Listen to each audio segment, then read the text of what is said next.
이게 이제는 일종의 패턴처럼 사이클처럼 시장을 움직이는 동력입니다. 많이 빠진 아파트들의 위치가요, 송파구와 강동구가 많았어요. 이 밑으로 가격이 빠지면 절대 안 팝니다. 그렇지. 그러니까 지금 팔아도 내가 손해는 안 보니까 이익이 나니까. 그 지점이 중요해요. 근데 이렇게 미분양이 증가하면 어떤 문제가 생기냐면,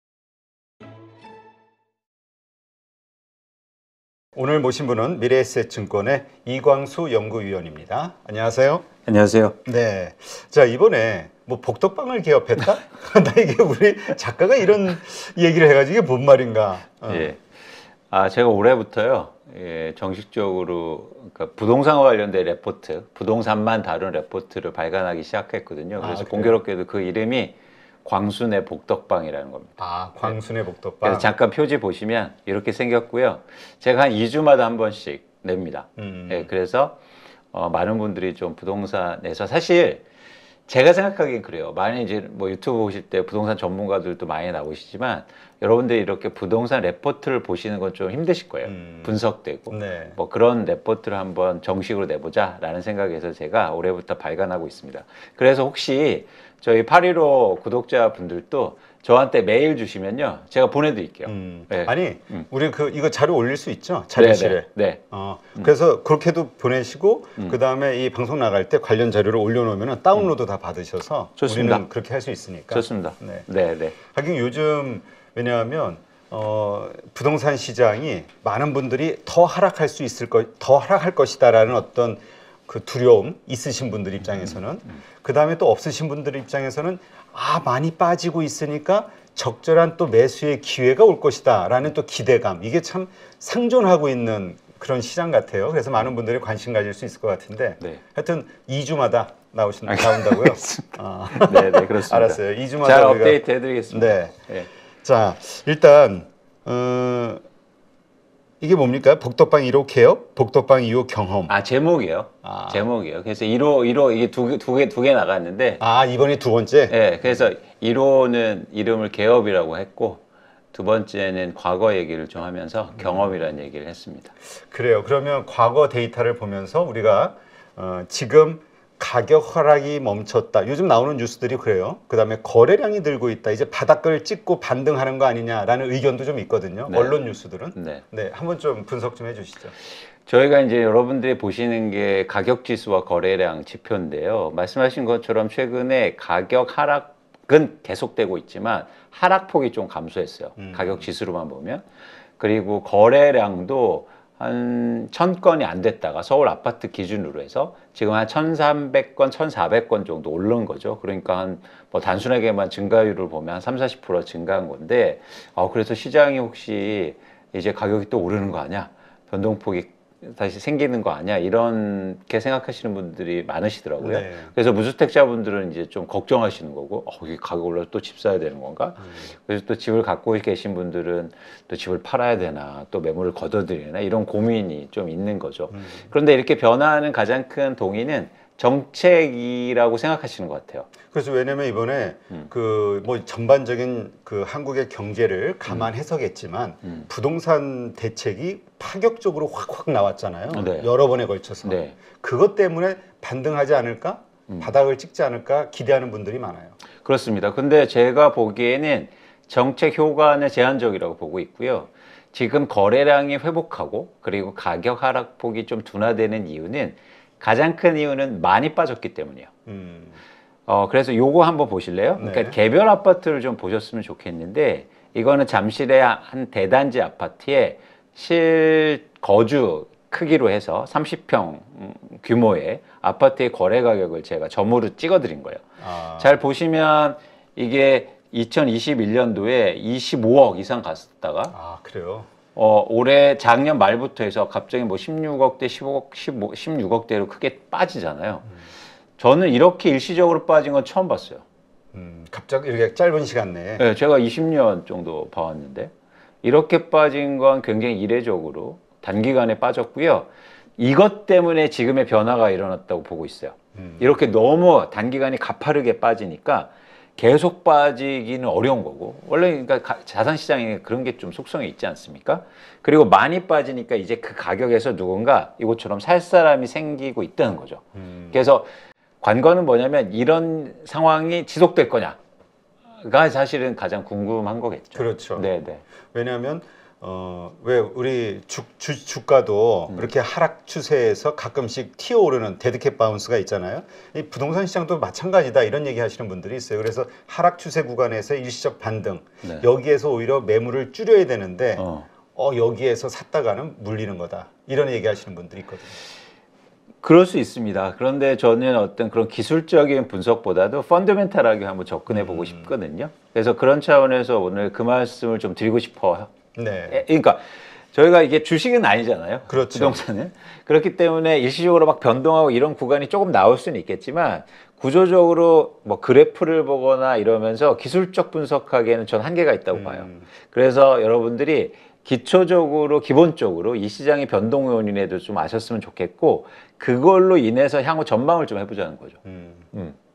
알겠습니다. 네. 자 그러면 일단 우리 이 위원님은 현재 그 가격이 이렇게 급격하게 떨어지고 바닥을 다지는 요것이 그냥 펀더멘털에 근거한 조정의 끝부분에 일어나는 현상 이렇게 이해를 하시는 건가요?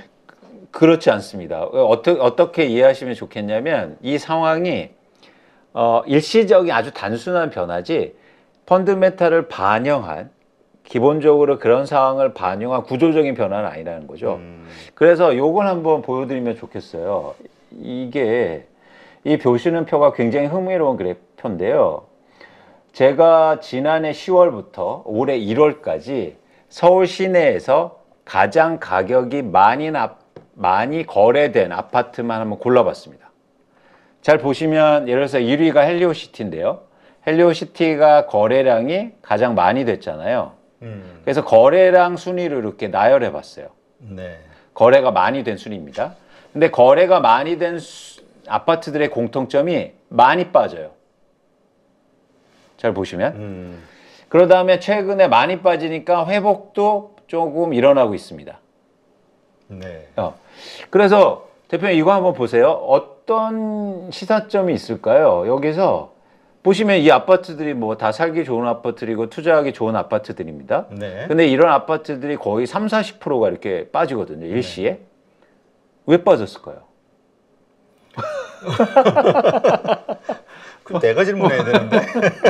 그러니까 이걸 아시는 게 되게 중요해요. 아, 왜 빠졌을까? 그렇죠. 아까 얘기했네. 너무 올라서. 그것도 있지만 또 단순하게 막 가격이 오른다고 계속 오를 수도 있잖아요. 그렇죠. 그래서 이게 왜 빠졌을까를 아는 게 되게 중요합니다.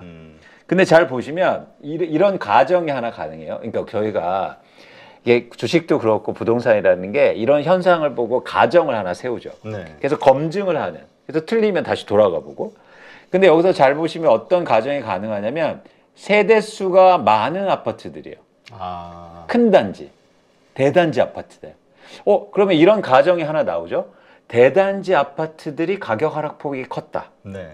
대단지 아파트들이 많이 거래가 되면서 가격 하락폭이 컸다라는 가정 하나가 나옵니다. 그런데 이상한 게 나와요. 다음 장 한번 보여드릴게요. 네. 여러분들이 이번 기회에 815에서 본질에 대해서 한번 보셨으면 좋겠어요. 보시면 이 아파트들 한번 보세요. 이 아파트들도 마찬가지로 대단지들 아파트예요. 그죠? 그렇죠. 그죠? 세대수가 많습니다. 2,000세대, 3,000세대, 네. 1,000세대 이상. 근데 거래 건수가 상대적으로 적어요. 아까보다. 그러니까 하락폭이 아까보단 적어요. 평균적으로 10%포인트가 덜 빠졌어요. 이 아파트. 그럼 아까 제가 첫 번째 내세운 가정 뭐냐면 대단지 아파트가 많이 거래되면서 많이 빠졌다는 전제가 틀린 겁니다. 그렇죠? 이건 아닌 거예요. 그렇죠. 그러면 뭘까? 이거 제가 엄청 고민했어요. 이게 사실은 시장을 분석하는 건데요. 엄청 고민했는데 여기서 공통점을 하나 찾았습니다. 많이 빠진 아파트들의 위치가요. 송파구와 강동구가 많았어요. 아. 그러면 송파구와 강동구에 뭔가 공통점이 있을 거 아니에요. 그렇죠. 최근에 공통점이 있더라고요. 그거를 또 발견했습니다. 그게 뭐냐면 이거예요. 잘 보시면 이건 전세 가격인데요. 전세 가격이 강동구와 송파구가 많이 빠집니다. 먼저요. 그러니까 전세 가격이 빠지니까 가격이 따라서 많이 빠지는 거예요. 네. 왜 이런 현상이 일어날까요? 제가 오늘 질문이 맞나요? 많아요. 이런 현상이 왜 일어날까요? 갭 투자 때문이에요.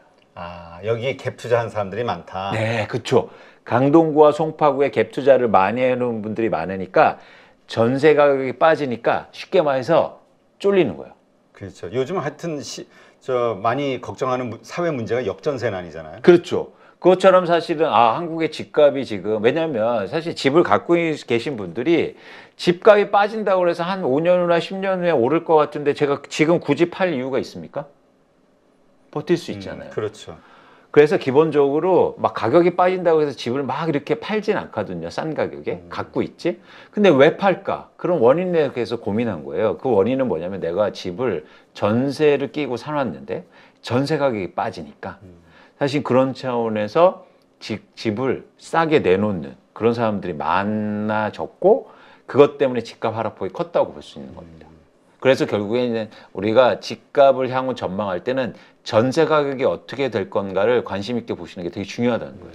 그렇군요. 네. 그러니까 결국은 전세가 그게 이론적으로도 그렇죠. 전세가가 하락하면 집값도 하락한다. 그렇죠. 그러니까 왜냐하면 한국은 가장 이유가 뭐냐면 갭 투자한 분들이 굉장히 많기 때문이에요. 그래서 이것도 한번 보시면 그리고 또 그 갭 투자가 아주 유용한 혹은 실력 좋은 사람들이 할 수 있는 그 투자 수단이라고 많이 알려져 있어가지고 이게 하나의 유행처럼 또 됐던 경우도 있었어요. 그렇죠. 그리고 저희가 투자 목적으로 집을 사는 경우에는 전세를 끼고 대부분 사니까 그렇죠. 그러니까 사실은 전세 가격에 되게 민감한 거죠. 그래서 요걸 한번 보시면 되게 흥미로운 지점입니다.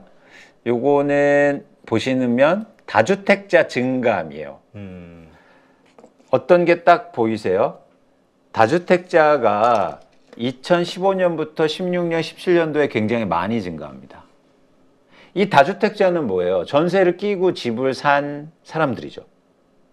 그렇기 때문에 이때 산 사람들이 전세 가격이 빠지면 집을 매물로 많이 내놓기 시작하고 그럼 집값 하락이 지속될 가능성이 있다는 거죠.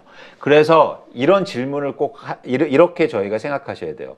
앞으로 집값이 더 빠질 거냐 아니면 지금부터 회복할 거냐는 사실은 전세 가격은 어떻게 될 거냐로 그거에 대한 답을 찾아야 된다는 거예요.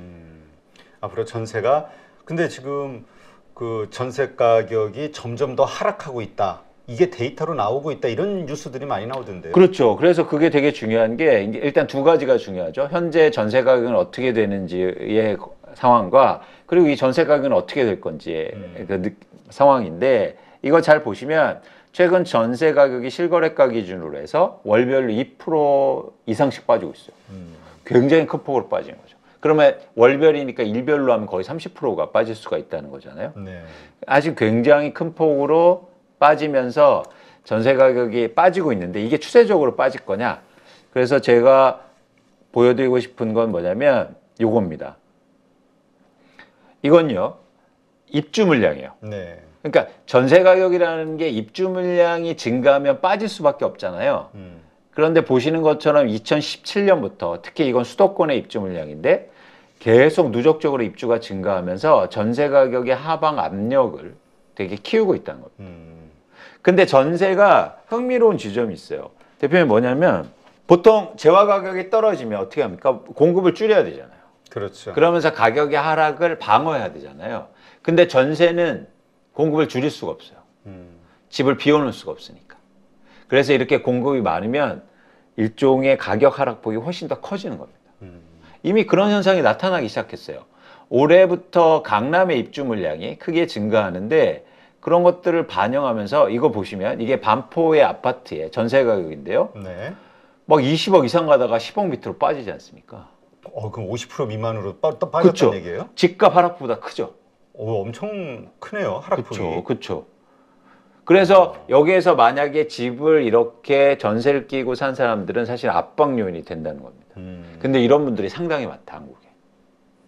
그래서 지역별로 약간 차이를 보이고 있지만 그렇게 갭 투자한 사람들이 전세 가격이 빠지니까 집을 내놓을 확률이 많아지는 거죠. 그렇게 되면 전세 가격이 빠지는 한 집값이 오르긴 힘들다라는 결론이 가능한 겁니다. 그렇군요.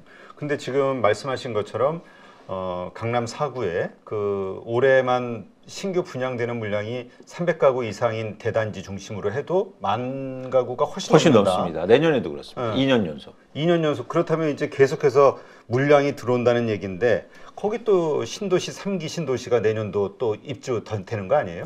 입주는 아니고요. 저 분양. 분양이 되죠. 분양이 되면 물량 압박이 좀 있을 수는 있는데 3기 신도시는 좀 지연될 가능성도 사실 있어서 그건 좀 지켜봐야겠지만 어쨌든 올해 하고 내년도에 뭐 강남뿐만 아니라 수도권 전체적으로 누적적으로 입주 물량이 많다는 건 압박 요인이 된다는 그렇죠. 겁니다. 이게 어떤 식이 되냐면요. 임대차 시장은 되게 유동적으로 움직여요. 그건 뭐냐면 예를 들어서 강남의 전세 가격이 빠지면 갑자기 수도권에서 이주가 옵니다. 강남이 이렇게 싸졌어 하면서. 그러면 또 수도권의 전세 가격이 빠지는 거예요. 그럼 또 수도권의 전세 가격이 빠지면 네. 또 서울에서 또 수도권으로 이동하는 그런 수요도 증가하거든요. 그래서 사실 수도권 전체 입주 물량이 증가하는 건 이 전체 전세 시장을 압박할 수 있는 그런 요인이 되는 겁니다. 그렇군요. 지금 그렇다면 네. 지금 말씀하신 이런 것들을 바탕으로 놓고 봤을 때 그 아파트 가격의 지금 하락 추세 이것은 아직은 더 지속이 될 가능성이 높다로 봐야 되는 건가요? 그렇죠. 왜냐하면 지금은 살 사람보다 쉽게 말해서 팔 사람이 더 많아지고 있다는 거예요. 하긴 매물은 더 늘어나고 있다고 지금. 그렇죠. 그렇죠. 팔고 싶은 사람이 많다는 겁니다. 그럼 팔고 싶은 사람이 그러니까 한번 이건 개인적으로 한번 생각해 볼 필요가 있어요. 내가 집을 갖고 있는데 가격이 떨어지고 있어요. 그러면 과거에도 보면 집을 팝니다. 팔기 시작해요. 네. 그런데 파면 언제까지 파냐면 내가 최소한 산 가격 이상에 팔아요. 그렇죠. 아무래도. 손해는 안 봐요. 손해는 안 봐요. 그리고 뭐냐면 두 번째는 어떤 과정이 있어야 되냐면 내가 실제적으로 압박이 있어야 돼요. 예를 들어서 뭐 은행에 대출을 많이 일으켰거나 아니면 아까 말씀드린 것처럼 전세를 너무 크게 끼고 집을 사놨거나. 근데 이제 두 번째 상황처럼 지금 전세 가격이 떨어지니까 내가 압박이 시작된 거죠. 그렇죠. 그런데 이 그래프를 아까 보여드린 그래프를 다시 한번 보실 필요가 있어요. 지금 그렇게 집을 많이 갖고 있는 다주택자가 언제 샀냐면 2015년, 16년, 17년도에 샀다는 겁니다. 이 가격보다도 아까 예를 들어서 지금 30%가 집값이 빠졌잖아요. 그렇죠. 이 가격보다도 위에 있단 말이에요. 그러니까 엄청 올랐다는 얘기네. 그렇죠. 그래서 이 분들이 팔 이유가 충분하다. 이 밑으로 가격이 빠지면 절대 안 팝니다. 그렇지. 그러니까 지금 팔아도 내가 손해는 안 보니까 이익이 나니까. 그 지점이 중요해요. 그래서 이제 최악의 경우는 제가 볼 때 2018년 이하로 집값은 빠질 것 같지는 않아요. 이해하셨죠? 왜 그런지. 집을 안 팔 겁니다. 지금부터 정부가 뭐 금리도 압박하고 2018년 이후에 산 사람들은 아니요. 제 말은 가격이. 가격대가 예를 들어서 막 우리나라 시장이 엄청나게 악화돼서 이렇게 밑으로 가긴 힘들다. 왜냐하면 여기에서 안 팔 거기 때문에. 이 가격대에서는. 2018년도의 기준 가격들. 그렇죠. 그래서 그 전에 사놓은 사람들은 그 이하의 가격은 절대 손해보고는 안 판다는 겁니다. 집은. 그렇죠. 속성이 그래요. 그래서 예를 들어서 주식은 손절을 하잖아요. 근데 부동산은 손절하기 힘들다. 그러니까 두 가지 교집합이 있어야 되는데 다시 한번 말씀드리지만 압박이 있어야 되고요. 전세 가격 하락이라는. 그리고 두 번째는 뭐냐면 그래도 최소한 내가 산 가격 이상으로 팔려고 한다. 그러면 가격은 앞으로 당분간 좀 빠질 수 있다고 보는 겁니다. 그렇군요. 자, 참 어렵네요. 네. 하여튼 이게 아무래도 이해관계에 따라서 네. 사실 좋아하시는 이 지금의 상황을 즐기시는 분도 있고 기대하면서 참 피마르는 가운데 있는 분도 있을 거예요. 특히 영끌하신 분들 입장에서는. 그러니까 이게 객관적으로 그 대신 보실 필요가 있죠. 왜냐하면 개인적인 상황에 따라서 이 상황을 면밀하게 봐야지. 예를 들어서 지금 상황처럼 한 30% 빠졌다가 회복할 때 집을 갖고 계신 분들은 야 봐봐 이제 회복하잖아. 이제 뭐 금리도 이제 다 왔어. 뭐 이렇게 생각하실 수도 있죠. 그리고 집이 없으신 분들은 야 폭락해야 돼. 더 빠져야 이렇게 생각할 수도 있는데 사실 저희 바람처럼 되진 않잖아요. 그렇죠. 게다가 시장을 좀 객관적으로 잘 보실 필요가 좀 있어 보입니다. 알겠습니다. 자, 그러면 지금 상황 또 우리가 그 지금 상황을 보다 정확하게 이해하기 위해서 우리가 알아야 되는 지표가 또 있을까요? 또 하나 저는 여러분들이 이거를 보셨으면 좋겠어요. 이제 오늘은 근본적인 시장의 한국의 시장의 주택 부동산 시장의 변화를 한번 말씀드리고 싶은데 저는 전세가 굉장히 중요한 요소라고 생각합니다.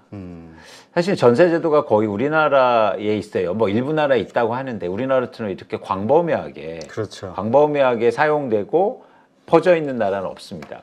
근데 이 전세 자체가 부동산 시장을 움직이는 가장 중요한 트리거예요. 일종의 변화 요인이라는 거죠. 변동 요인이. 그런데 이 전세 가격을 또 조절하는 건 뭐냐면 결국에는 아파트의 분양 물량이거든요. 그래서 오늘은 이제는 분양 물량 얘기를 좀 해드리려고 해요. 그래서 분양 물량이 어떻게 변하고 그리고 전세 가격을 어떻게 변화시키느냐. 그런 측면에서 최근에 이제 주목해서 보는 건 뭐냐면 미분양 아파트입니다.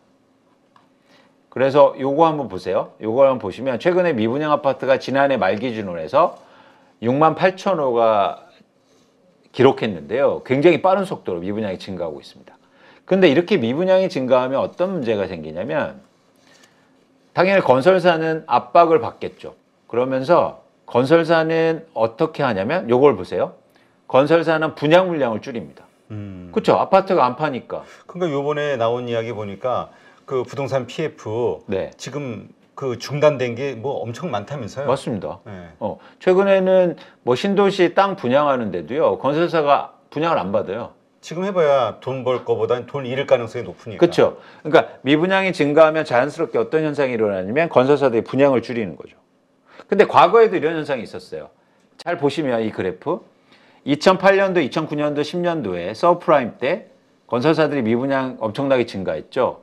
그러면서 분양 물량이 이것처럼 이렇게 줍니다. 크게. 그렇죠? 분양 물량이 줄었죠. 그래서 이 분양 물량이 줄면 어떻게 될까요? 그러면 일단 뭐 미분양된 것들이 팔려나가는 그렇죠. 그 순서가 되겠죠. 예. 그런데 요거 한번 보세요. 요것도 마찬가지로 대표님 말씀하신 것처럼 미분양이 증가했다가 이제 감소가 되는 건데 어쨌든 미분양이 증가했을 때 요 주황색 그래프가 분양 물량이거든요. 네. 분양 물량이 크게 줄죠. 지금도 미분양이 증가하니까 분양 물량이 줄죠. 그러네. 이런 현상이 앞으로도 이어질 겁니다. 그래서 미분양이 앞으로 증가하면 분양 물량이 더 줄겠죠. 그래서 요 시절에 한번 보자고요. 2008년도, 9년도에 어떻게 시장이 변화했는지. 그래서 요걸 한번 보시면 자, 이게 되게 흥미로운 그래프입니다. 잘 봐주셨으면 좋겠는데요. 요 회색 그래프가 분양 물량이에요. 네. 미분양이 증가해서 분양 물량이 줄었다고 했죠. 그래서 3, 4년 후에 어떤 현상이 일어납니까? 입주 물량이 줄어요. 그죠? 이 까만 그래프가 입주 물량이에요. 보셨어요? 그러면 입주 물량이 줄면은 시장에 드라마틱한 변화가 일어납니다. 그건 뭐냐면 전세 가격이 오르기 시작해요. 네. 전세 가격이 매년 막 이렇게 10%씩 상승하죠. 네. 그렇죠. 아주 쉬운 과정이에요. 자, 미분양 증가합니다. 건설사들이 분양을 줄입니다. 그런 3, 4년 후에 입주 물량이 감소합니다. 입주 물량이 감소하면 다시 전월세 물량이 전월세 가격이 올라요. 임대차의 공급이 주니까. 그러면 전세 가격이 오르면 어떻게 되나요? 이제 드디어 또 갭 투자가 증가해요. 잘 보시면 전세 가격이 2013년, 14년, 15년에 증가하죠. 네. 그러니까 다음 연도에 아까 제가 보여드린 그래프 좀 넘기면서 이거요. 자, 아까 전세 가격이 상승한 게 2014년, 14년, 15년이었죠. 전세 가격이 증가하니까 누가 증가합니까? 갭 투자가 증가하죠. 다주택자가. 이거예요. 그렇군요. 이거예요. 예, 계속 이런 사이클이 계속 반복되는 거군요. 계속돼요. 그래서 어쨌든 전세 가격이 중요한데 지금 미분양 증가하는 게 굉장히 또 향후의 시장의 변화를 또 일으킬 수 있다는 거죠. 이 두 가지가 겹쳐지는 겁니다. 그래서 한국의 부동산 시장을 보실 때는 전세 제도가 있다는 거 하고 그리고 또 분양이 선분양 시장이라 시차가 필요하다는 거. 그리고 한국의 분양 시장은 대부분 건설사들이 80% 이상을 차지하고 있어요. 이렇게 미분양이 증가하고 시장이 안 좋을 때 정부가 공공분양을 증가시키면 이런 현상은 없을 겁니다. 그럼 아파트가 줄지 않잖아요. 근데 민간이 대부분 공급을 주도하고 있기 때문에 미분양이 증가하면 공급을 줄이고 공급이 줄이면 입주 아파트가 감소하고 입주 아파트가 감소하면 전세가 상승하고 전세가 상승하면 누군가 전세를 이용해서 갭 투자하는 사람이 증가한다는 거죠. 네. 투자 수요. 그러면 집값은 다시 오른다는 거예요. 이게 이제는 일종의 패턴처럼 사이클처럼 시장을 움직이는 동력입니다. 네, 그렇군요.